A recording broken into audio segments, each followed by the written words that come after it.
Good afternoon, guys. Welcome back to the channel. Today's video is about the Cateye, something that I bought for the Cateye months ago when we built the engine and I never put it on, and many of you have been dying to see this video, and that's what this video is about today. But before we get started, as always, go follow me over on Instagram at Austin04_Z71. I kind of posted up a sneak peek picture of what was going on under the hood here. But without further ado, let's go ahead and get started. So, as the title suggests, today we're going to be putting on the TBSS Trailblazer SS intake manifold, also known as the bread box or new body intake manifold. So this one is a lot bigger than the factory one under there, which we'll size them up once we get that one out. Also, this is a 4-bolt for the throttle body, so I can go up in throttle body size, which I have here is a beautiful gold blade 90mm throttle body. Now, let me go over everything we've got laying here before I get into this video, because I know that's the immediate question.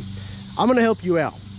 Glenn's Auto Performance can hook you up with the intake and the fuel rails. Now, that's not what I did, because I actually didn't know about them when I first bought the intake manifold. I thought I was going to be able to modify the fuel rails, but I wasn't able to, so I bought the intake manifold separate. Then I got these beautiful fuel rails from Glenn's Auto Performance. Man, they've done a good job on that. And this is, you know, so you can, it'll work with this generation truck, but it'll bolt on to this intake manifold. What we also have here is, like I said, the throttle body. You could pick this up anywhere. You can do Jegs, you can do Amazon, you can do eBay, Summit. Other websites have got them. You just got to get the right 4-bolt and all that. If you're going to run this, and they do make an adapter plate. If you decide to run your stock throttle body, you can. They make FASS makes an adapter plate that you can bolt a 3-bolt up to this.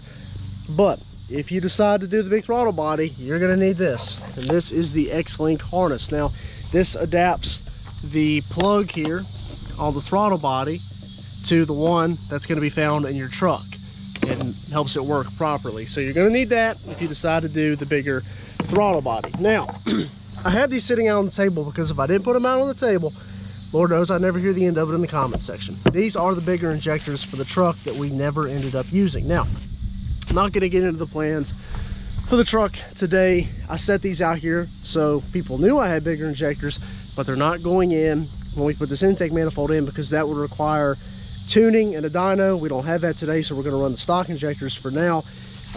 And when we had this tuned back however many months ago after we built this engine, I actually had him make it kind of a little more rich, because I told him we were going to be doing this intake manifold. So I've been rolling around with it pretty rich for a while because I never put that on there. So enough about that. That's the parts. I'm going to do my best to put the links down in the description below, but without further ado, let's go ahead and get started ripping this thing off. All right, so I kind of got ahead of myself on things you need to do, but things you need to do: obviously take that engine cover off.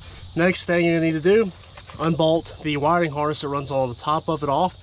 You need to unplug the throttle body. You're going to need to do the evap, the map sensor in the back. You're going to need to unplug and remove the fuel. Well, actually, you can unplug the injectors on the fuel rails, and you need to disconnect the fuel line in the back, and you can take the fuel rails out with the intake manifold. You might find it a little bit easier if you remove the fuel rails, but that's up to you. But once you get all that removed, you can remove the intake manifold. So that's what I'm getting ready to work on, is unhooking all these components and getting this intake manifold out of here. Alrighty guys, so here is the stock truck intake manifold. There is our new beautiful one, and in here is your valley. Now, I haven't seen this since we built the motor, and I want to hurry up. I don't want to leave this open for too long. Anything can get down in those ports. Dust, dirt, anything else, a bug, which bug ain't gonna make a big deal. But what I'm going to go ahead and do, and if you're not familiar, these are your NOx sensors. And one way to access them is to take the intake manifold off. I went ahead and bought 2 new NOx sensors. If you're going to take the intake manifold off, these trucks are known for the NOx sensors going bad in them. It might not be a bad idea to go ahead and put yourself in 2 new NOx sensors like I'm going to do. And actually, I think NOx sensor 1 has been throwing a code intermittently anyway, so it needs to be done, and we'll go ahead and do both of them anyway, just to be safe while I'm in here. So that's a good idea. If you're going to do this, maybe consider getting yourself 2 new NOx sensors. But once I get those 2 new NOx sensors in, we're going to go ahead and set that in here. One thing I want to give you a heads up on, where is my tools? I had to buy these little push tools to do the heater hose. Now the fuel line back here, you're going to need this blue tool, or one just about that size, to push that tab in so you can get that fuel line off. You can get these at AutoZone, Advanced, O'Reilly's. eBay, Amazon is just a cheap set, just like this. And I wish I would have carried this. So there's what I got. There's the package for them. You're definitely going to have yourself that set if you're going to do this job. But I'm going to put the camera down. I'm going to put those NOx sensors in because I'm losing daylight. And I'm going to go ahead and put the injectors in these fuel rails and go ahead and set this down in there. And once I get that set in there, I'll pick back up the camera. All right, guys. So it's the next day. And the reason that, if you see it's completely buttoned up, is I lost light. And I was so focused on getting it done that I just kept working on it. And then there was an issue with it. And the throttle body wasn't programming, the Xlink harness wasn't working, so the good thing was I had that plate to adapt it back to a 3-bolt. So I went ahead and put the stock throttle body back on it. And I thought, okay, we'll do that so I can at least drive it with the new intake and all that. Well, then we get that working. Then I put it in drive and I go to press the brakes and I have no brakes. It says service brake booster, and I'm thinking, what in the world? So I looked for a vacuum leak and looked and couldn't find anything. And I thought about it, and I went to work today and I continued to think about it. And then it dawned on me, when I put the hose onto the vacuum port of the intake, which I'll show you here on this intake, that's this one right here on the very back of the intake, and it's just like that on the one that's now on the truck, the TBS. It had this bung in it, so it was a lot bigger than the hose. So it was dark. I was slamming it back together, and if you look in there, it's not hollow. It's not possible for there to be vacuum through this. So when I got here and I've already put it in, there was the correct bung in the stock intake manifold. So I took this one out of this intake manifold, put the right one in there. So now, and maybe now, we have brakes again. I'm hoping it would only make sense that it would have brakes now that it had vacuum. So let's find out. Oh yeah. Now we got brakes. Much better. Okay, now that I got brakes, I think we can drive this thing. So I'm gonna go for our first ride, kind of shake it. I'm gonna just go up into the neighborhood and kind of shake it down and make sure that everything's good with it. I've been checking for fuel leaks. I haven't seen any. Make sure you do that when you're gonna do the different injectors and all that. Definitely wanna double check on your fuel leaks. And also, get your little new O-rings on your injectors, so that way you know you've got a good seal. So I'm going to pick up the camera when I get back from just going up the road and seeing if everything's buttoned up real tight. All right, guys, so the video, I'm sorry, it kind of looks like it's pieced together, and the reason for that is because I ran into problems with doing the intake. Now, everything is good now, but let me kind of tell you what went down. But before I continue on with this video, there's a new one of these coming, because this thing is ugly. This is old. I did this years and years ago. We're gonna get a new tube, and we're actually gonna get it powder coated the same color as the truck. So I'm sure we'll get a comment about how terrible it looks, because I had to rotate this around because of the intake, but we're gonna get into that in just a second. But the couple issues I ran into. The biggest issue was that throttle body. Now, if you see here, I'm running the stock throttle body. Now, you can do this on these bigger intakes, the Trailblazer SS, but you have to get the adapter plate from FASS, and you can go order this. It's a 4-bolt to a 3-bolt.